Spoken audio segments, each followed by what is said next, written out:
Kita senantiasa memberikan support untuk pengrajin dalam menyelenggarakan eksibisi atau pameran-pameran baik nasional maupun internasional, di antaranya IFEC, International Furniture Exhibition. Kita juga membantu untuk program eksibisi Jepara International Furniture Buyer Weeks.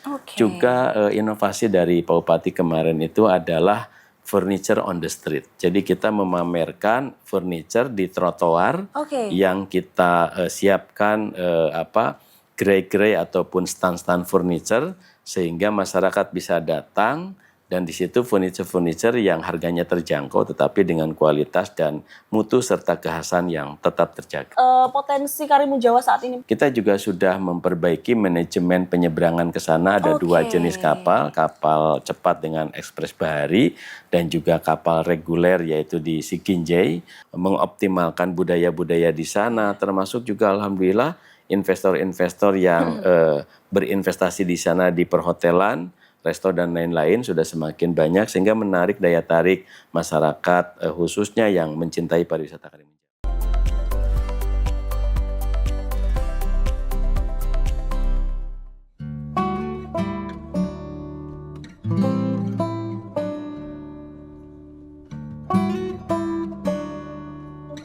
Halo Tribuners, berjumpa kembali dengan saya Reta Sunarto dalam acara Tribun Topik.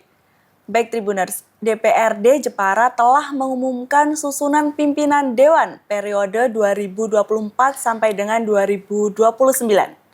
Agus Sutisna dari fraksi P3 ditunjuk sebagai Ketua DPRD.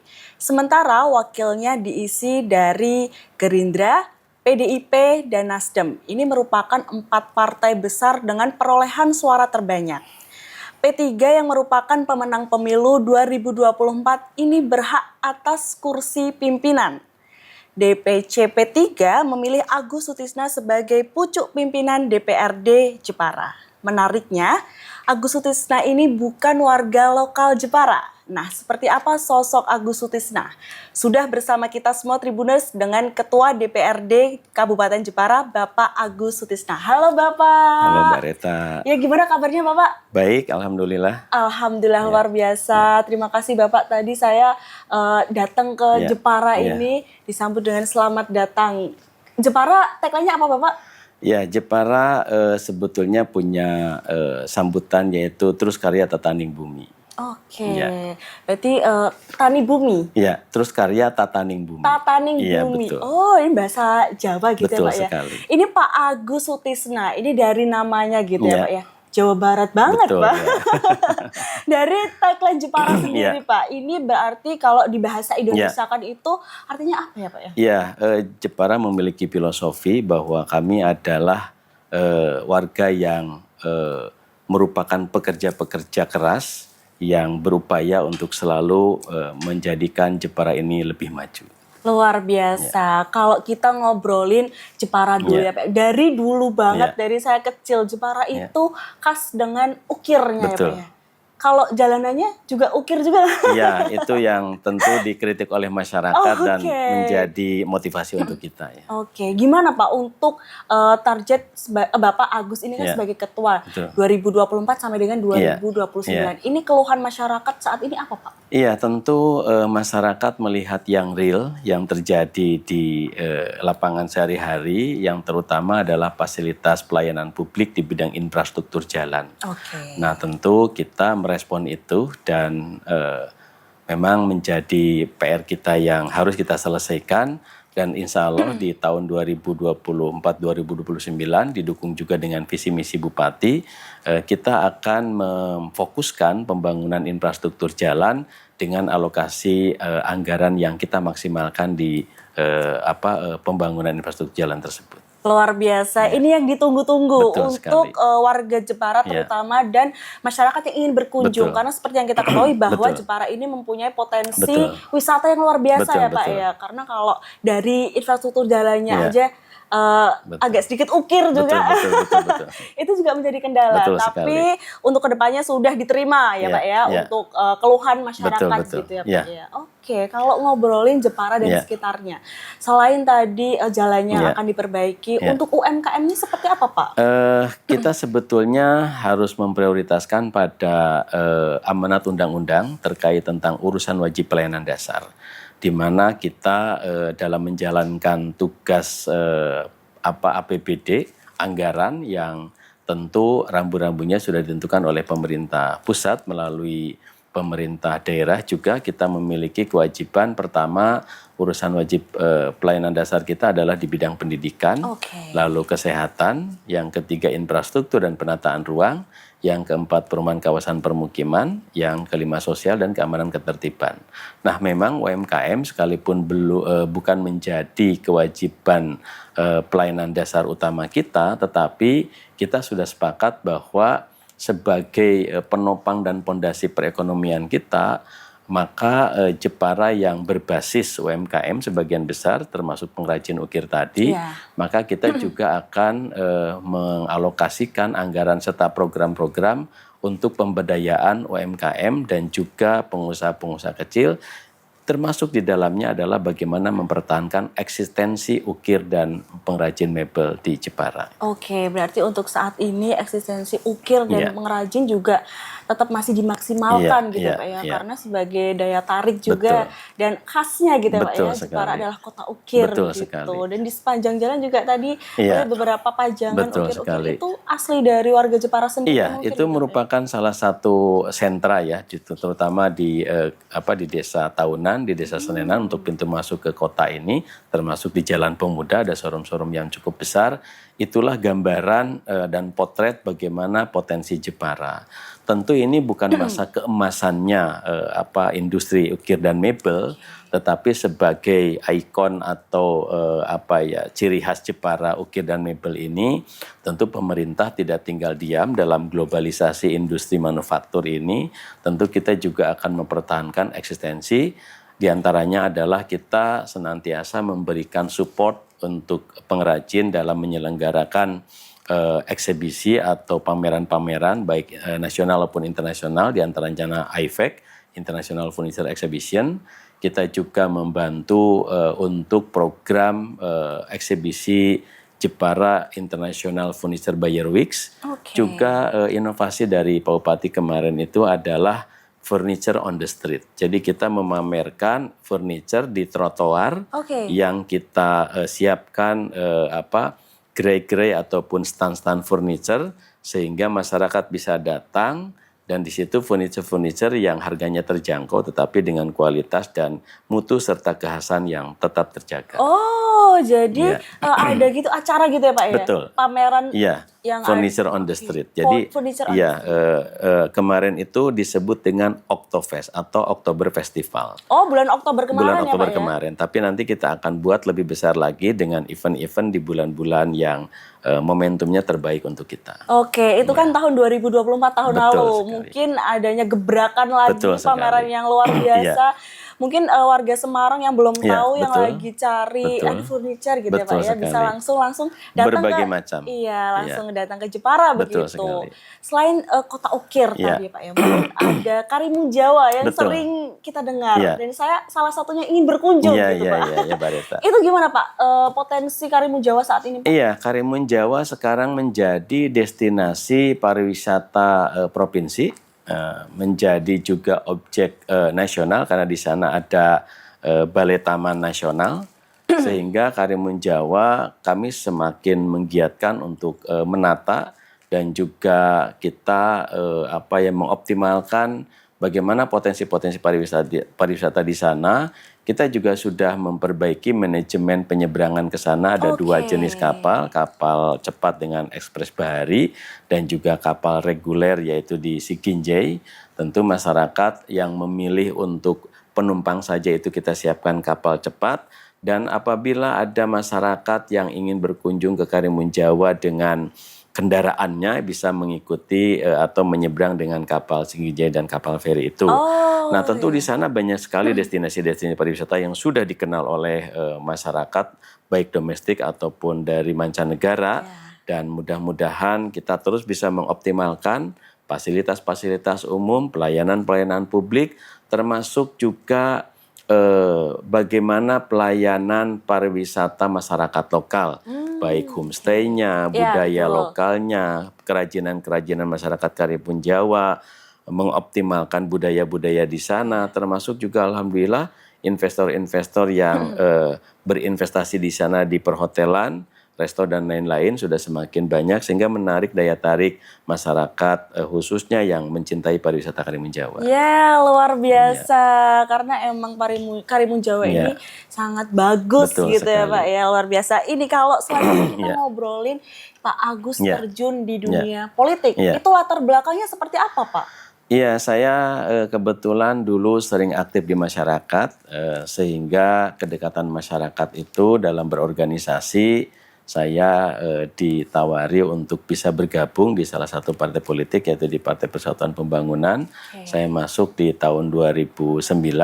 Bergabung di Dewan Pimpinan Cabang Partai Persatuan Pembangunan dan mengalir membantu partai untuk melakukan giat-giat organisasi.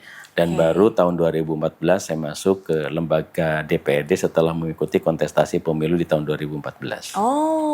Dan saat ini dipilih menjadi ketua DPRD gitu ya Pak. Itu perjalanan sangat panjang dari 2009. Bukan murni langsung duduk di kursi ketua begitu ya Pak ya. Mungkin ada pembeda Pak sebagai anggota dan sekarang menjadi ketua gitu Pak. Atau bagaimana Pak? Iya, tentu secara prinsip tugas ke DPRD-nya sama. Kita memiliki 3 fungsi. Fungsi budgeting dalam hal anggaran, fungsi controlling, dan fungsi legislasi dalam pembentukan peraturan daerah. Yang berbeda mungkin sebagai pimpinan kita harus melaksanakan tugas-tugas koordinatif baik dengan badan-badan yang ada di DPRD, koordinasi dengan praksi-praksi yang ada di DPRD, juga koordinasi dengan pimpinan yang berasal dari berbagai partai politik. Nah, tentu juga bahasan dan cakupannya kita harus mampu untuk mengoptimalisasikan perencanaan pembangunan daerah yang kita tuangkan dalam APBD yang pengesahannya kita putuskan di dalam rapat paripurna serta pembahasannya dengan tim anggaran pemerintah daerah. Luar biasa Pak Agus ini sudah dipercaya juga masyarakat gitu ya Pak ya, walaupun Bapak dari Jawa Barat tapi masyarakat tidak melihat itu. Iya, saya kira alhamdulillah masyarakat sekarang dan ini juga saya kira motivasi untuk kita semua selama kita menjalankan tugas dengan sungguh-sungguh, amanah, apalagi ini adalah wakil rakyat yang dinilai itu dari kinerja kita untuk bekerja semaksimal mungkin untuk masyarakat. Saya kira latar belakang kesukuan, suku, ras, agama, dan antar golongan sudah terkikis dan masyarakat sekarang sudah cerdas melihat bahwa kinerjalah yang bisa menjadikan masyarakat untuk memilih. Luar biasa, kinerja ya. Betul. Ini masyarakat Kabupaten Jepara ini juga sudah memiliki mungkin histori Bapak, melihat histori Bapak Agus itu seperti apa gitu. Udah terjun di masyarakat sejak tahun 2009 gitu ya. Betul. Berarti Bapak di Jepara ini sudah dari 2009 Iya, Pak? saya menetap di Jepara mulai tahun 1997. Oh, 1997, saya belum lahir Tribuners. Tapi Pak Agus ini sudah ada di Jepara gitu ya Pak ya. Oke, berarti di Jepara sudah berapa lama ya Pak? Ya, 27 tahun, tetapi saya mengawali dari bisnis furniture. Ekspor ke beberapa negara dan sampai sekarang alhamdulillah masih eksis walaupun tidak se-booming dulu awal-awal tahun 2000 dan 2000 sampai 2011. Oh, berarti Pak Agus ini adalah pengusaha juga ya Pak ya, awalnya ya, eksportir. Masih sampai sekarang. Masih sampai sekarang. Oke, keren ini Tribuners dari Jawa Barat gitu ya, datang ke Jepara dan usaha ya Pak ya, ukir juga. Ini Bapak selanjutnya untuk motivasi Bapak ini Pak sebagai ketua dan terjun di dunia politik itu seperti apa Pak? Ya, tentu kita dalam memimpin sebuah lembaga mempunyai target ya dan capaian-capaian serta tujuan yang ingin kita raih. tentu harapan kami adalah kita bisa mengoptimalkan fungsi DPRD dalam tadi fungsi pengawasan, fungsi budgeting, dan fungsi legislasi. Nah, 3 fungsi ini tentu kami mengharapkan setelah duduk di pimpinan ini bahwa di fungsi controlling kita benar-benar bisa melakukan tugas pengawasan yang dilakukan oleh pemerintah daerah dalam ini bupati dan jajarannya secara optimal, tetapi tetap dalam ruang-ruang koordinasi, sinergi, dan kolaborasi. Lalu juga dalam hal budgeting kita memiliki kewajiban untuk mengakomodir aspirasi yang disampaikan oleh masyarakat dari berbagai kalangan, dari berbagai kepentingan. Harapannya tadi misalnya ada infrastruktur jalan, tentu kita mendengarkan ini dan kita harus merespon apa yang menjadi kebutuhan masyarakat tanpa harus melihat apakah ini kewenangan kita, kewenangan pemerintah provinsi ataupun kewenangan pemerintah pusat. Ya, betul. Contohnya misalnya yang dikeluhkan ini jalan Jepara, Bangsri, Keling, Kelet sepanjang 35 km, kita jangan menjawab dengan, oh itu bukan kewenangan kita, tapi kewenangan pemerintah provinsi. Yang harus kita lakukan adalah kita harus memastikan bahwa jalan yang menjadi kewenangan provinsi harus dikerjakan oleh pemerintah provinsi dan kita harus mendesak. Baik mendesak melalui rapat-rapat formal ataupun pendekatan-pendekatan agar supaya pemerintah provinsi memperhatikan kita dan mengakomodir apa yang menjadi kebutuhan masyarakat. Dalam tugas legislasi misalnya perda-perda apa yang harus kita optimalkan. Misalnya kita memiliki kultur sebagian besar adalah pendidikan Islam. Maka perda pondok pesantren yang di dalamnya adalah kepentingan-kepentingan terkait pendidikan Islam beserta pelaku-pelaku di dalamnya yang memperjuangkan pendidikan Islam, kita juga harus memperjuangkan kepentingan-kepentingan ustadz, ustazah, para kiai, pengajar ngaji, dan lain-lain. Inilah yang kami harapkan bahwa DPRD ini aspiratif memperjuangkan dalam ranah tupoksi yang maksimal. Kira-kira begitu, Mbak Reta. Dan masyarakat juga nggak mau tahu ya Pak ya, mau komplain kepada siapa. Betul sekali. Tapi apakah ada Pak sejauh ini Bapak dari bulan Oktober ya Pak ya berarti ya? Pelantikan kami di bulan Agustus. Tanggal 13 dan untuk pimpinan kami diambil sumpah tanggal 16 Oktober. Nah ini apakah ada masyarakat yang sudah mengadu ke sini kepada Bapak langsung gitu Pak? Iya, saya kira dalam perjalanan saya mulai tahun 2014 tentu banyak dan kita begitu kita membuka ruang aspirasi dan saya juga aktif di media sosial di Instagram, Facebook, Twitter, WhatsApp grup termasuk TikTok misalnya, ya kita mengikuti perkembangan teknologi informasi, pengaduan bisa datang dari mana saja dan itulah fungsi kita menyerap aspirasi, memperjuangkan dan juga merealisasikan apa yang menjadi harapan masyarakat. Saya setuju karena kalau dengan adanya perkembangan teknologi saat ini, masyarakat duduk di rumah gitu. Betul sekali. Mungkin masyarakat habis melewati jalan, aduh kok nggak sempat komplain langsung, menyampaikan aspirasi langsung, tapi ketika sekarang pemerintah juga membuka akses komplain melewati media sosial, masyarakat langsung antusias untuk aspirasinya melewati media sosial gitu ya. Dan sampai saat ini pun pemerintah juga merespon dengan baik dan cepat begitu ya Pak ya. Kita harus merespon sesuai dengan kemampuan kita. Kalau misalnya belum bisa langsung kita perbaiki dan kita tindak lanjuti, tentu kita harus sampaikan program apa yang harus dijelaskan kepada masyarakat beserta dengan tahapan-tahapannya. Oke, luar biasa Pak Agus. Terakhir Pak, closing statement untuk bisa disampaikan kepada masyarakat. Monggo Bapak. Baik, terima kasih. Assalamualaikum warahmatullahi wabarakatuh. Untuk masyarakat Jepara, kami di DPRD Kabupaten Jepara tentu akan komitmen, akan mendengar aspirasi Bapak Ibu sekalian, mendengarkan masyarakat, keluhan-keluhan. Tentu kami memiliki keterbatasan, tetapi kami berkomitmen untuk menjadikan Jepara ini lebih baik, jalan-jalan mulus, perekonomian terdongkrak kembali, ukir dan furniture bisa menghidupkan hasanah ekonomi di Kabupaten Jepara. Jangan khawatir bahwa kami akan komitmen dan kemajuan Jepara adalah kewajiban kami untuk merealisasikan. Tapi kami butuh waktu dan dukungan. Semoga masyarakat bisa tenang dan juga bisa kondusif tentu kami akan mewujudkan apa yang menjadi harapan kita semua. Terima kasih. Luar biasa Pak Agus, Iya. terima kasih sudah Sama-sama. menemani saya ngobrol begitu Terima ya Pak kasih, ya. Mbak Reta, Tahun sama-sama. baru, amanah baru, Iya. semangat baru. Insya Allah. Iya, dan saya Iya. ucapkan selamat gitu Terima Pak ya kasih, Mbak atas Reta. menjadi ketua DPRD Terima periode kasih. 2024 sampai dengan Terima kasih. 2029. Terima kasih. kasih Pak Agus. Sama-sama. Begitu Tribuners, Iya. sedikit banyak kita ngobrol tentang Jepara dan sekitarnya gitu, potensi wisata dan UMKM Jepara. Saya Reta Sunarto pamit undur diri dan sampai jumpa.